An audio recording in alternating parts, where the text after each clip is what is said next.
Imperialism அதாவது ஏகாதிபத்திய கொள்கை அப்படின்னு சொல்லப்படுற பெரிய நாடுகள் சின்ன நாடுகளை அடிமைப்படுத்தி ஆட்சி செய்யும் முறை 20வது நூற்றாண்டிலே முடிஞ்சிருச்சு. பட் இந்த 21வது நூற்றாண்டுலயும் பல பெரிய நாடுகள் சின்ன நாடுகளை இன்னும் மாடர்னா அடிமைப்படுத்துறாங்க. இதற்கு பேரு நியோ காலனிசம்.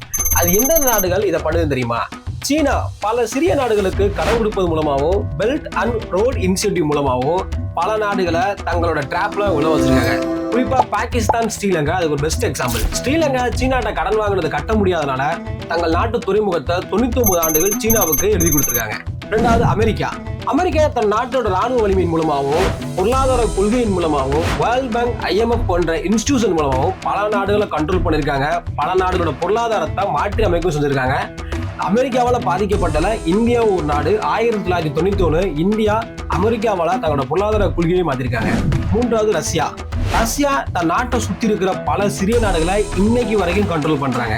பேருக்கு தான் அவங்க எல்லாம் சுதந்திரமான நாடுகள், இறையாண்மை அவங்க இருக்குன்னு சொல்றாங்க. பட் ரஷ்யாவுக்கு எதிராக அவங்க பண்ணாங்கன்னா ரஷ்யா அவங்க மேல் நேரடியா போர் தொடுப்பாங்க. Best example Ukraine.